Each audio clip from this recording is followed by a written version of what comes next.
이게 이제 결국 에어비앤비도 사실은 이제 비슷한 건데 신혼여행을 에어비앤비를 이용하신 분께서 조금 잘 아시더라고요. 그래서 왜 갑자기 웃으시는 거예요? 아니 지금 결혼한 사람이 저밖에 없으니까. 또 그렇게 되는구나. 그렇죠? 네, 그렇죠. 그러네요.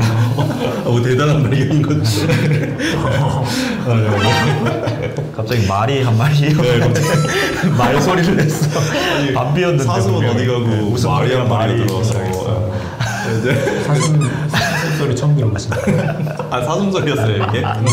아기 사슴이 이렇게 운다고?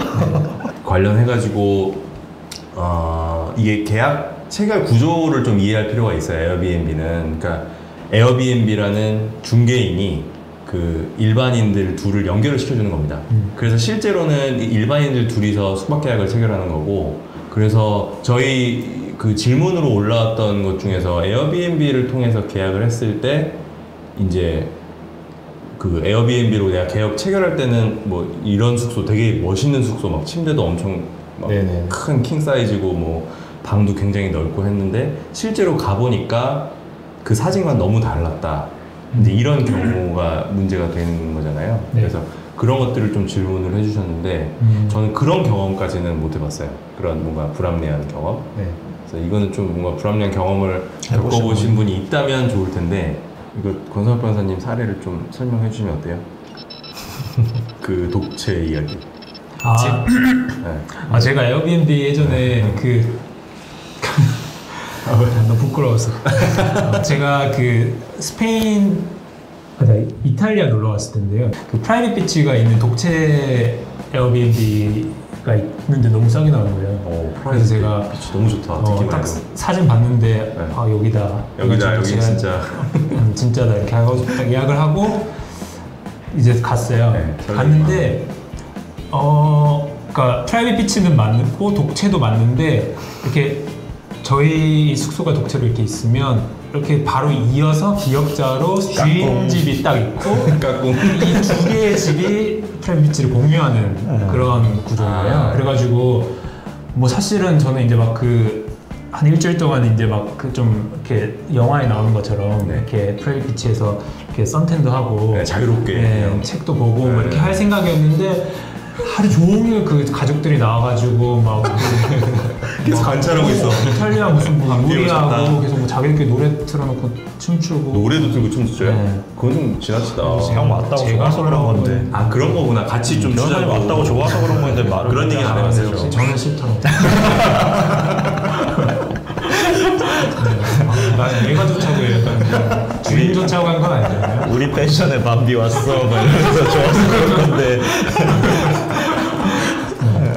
그런 적이 있었습니다. 그런데 제가 어떻게 해야 되냐. 에어비앤비 쪽에서는 어떤 그 분쟁 해결 센터를 아예 만들어 놓고 이제 중개인이니까 자기 역할을 하는 거죠. 그래서 실제로 제가 그 한국 소비자원, 저희는 한국 소비자원 이라는 곳을 적극 활용하실 걸 또 제가 또 추천을 드리는데요. 그러니까 아까 영사관 추천을 드렸던 것처럼 한국 소비자원은 소비자들을 위한 정말 좋은 기관이잖아요. 그러니까 뭔가 소송을 하기에는 너무 건이 작고 예를 들어 지금 에어비앤비 건으로 내가 숙소 10만 원짜리를 예약을 했는데 이것 때문에 뭐 변호사 고용해서 어떻게 소송하기는 너무 작은 건이잖아요. 이런 때는 소비자원을 통해서 좀 도움을 많이 받으시면 좋아요. 근데 이제 뭐 이런 게 있을 수가 있잖아요. 예를 들어서 뭐 아까 이제 그 권성혁 변호사님 이탈리아라든지 아니면 뭐 이용하다가 실제 우리가 만약 소송을 했다 라고 하면은 이제 우리나라에서 예를 들어서 소송을 해서 이겼다고 하더라도 또 과연 이 판결이 이탈리아를 들고 가면 어떻게 되는지 이탈리아 법원에서 뭐 어떻게 해주는지 이게 좀 궁금할 수가 있잖아요. 그렇죠. 혹시 뭐 최승 변호사님께서 아시는 게 있으신가요? 그러니까 정말 물이 이쪽으로 흘러. 진짜. 거의 뭐 바게스로 아이스버킷 챌린지.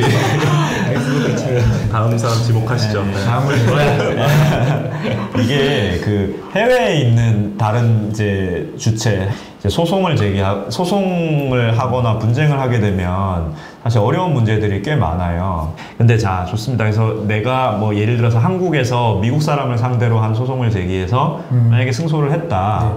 우리나라 판결문을 미국 법원에 갖고 가서 이대로 집행할 수 있게 해주세요라는 이제 인락을 받아야 됩니다. 예, 그래서 그런 절차를 거친 다음에야 그 사람의 미국에 있는 재산에 대해서 우리가 집행을 할 수 있는 거고요. 그렇기 때문에 사실은 참 좀 안타까운 얘기지만 예, 이게 다른 나라에 있는 사람이나 네, 법인과의 관계에서 분쟁은 굉장히 뭐 진한하죠. 예, 진한하고 어려운 일입니다. 받을 수 있는 이익에 비해서 훨씬 배보다 비용이 많이 비용이 더 시간도 많이 들어가고 네. 스트레스 많이 받고. 예, 이제 현실적으로는 사실 저도 뭐 친구들이 내지는 뭐 저한테 물어볼 때가 있잖아요. 네. 이거 어떻게 해야 돼? 이런 일이 있었어. 그러면은 저는 기본적으로 그냥 소비자원에 접수해라. 네, 한국 소비자 접수해라. 네, 네. 그쪽이 어차피 이런 내용들을 굉장히 훨씬 더 이제 그 사례가 많기 때문에 그렇죠. 맞습니다. 그래서 사실 뭐 제 지인들 중에서도 저한테 연락해서 네. 나 이런 불이익 받았는데 이거 받을 수 있어라고 했는데 제가 아무리 봐도 못 받을 것 같은데 이렇게 네, 네. 얘기를 해줬는데 뭐 어떻게 받아오더라고요. 되게 뻘쭘해지는. 소비자원을 그러니까 통해서. 변호사들은 사실 좀 그런 게 있어요. 이게 소송으로 가면 이렇게 해서 이길 수 있을 것 같고 이런 기준으로 좀 문제를 보다 보니까 네네. 어떻게 보면은 소비자 보호원이나 이런 데들은 그 회사의 비즈니스적인 면으로 또 푸는 그렇죠. 면들도 좀 있거든요. 그 회사가 평판에 어떤 금이 가지 않도록 CS라고 하잖아요. 커스터머 서비스를 하는 차원의 어떤 그런 걸 혜택을 받을 수도 있고 하기 때문에 뭐 소비자 보호원이 좀 더 직접적인 거긴 하죠. 그러니까 꼭 어떤 문제를 해결할 때 소송으로만 해결하는 거 말고 그런 뭔가 행정기관의 도움을 받는 것도 네네. 되게 실질적인 도움이 되니까 네, 물론 다양한 이게 방식을. 작은 금액에 한해서 하는 얘기죠. 그렇습니다. 물론 예. 큰 금액이고 이러면은 당연히 뭐 소송해야 되는데 네. 일상생활에서 벌어지는 아주 작은 문제들에서는 네. 그렇게 풀어보시는 게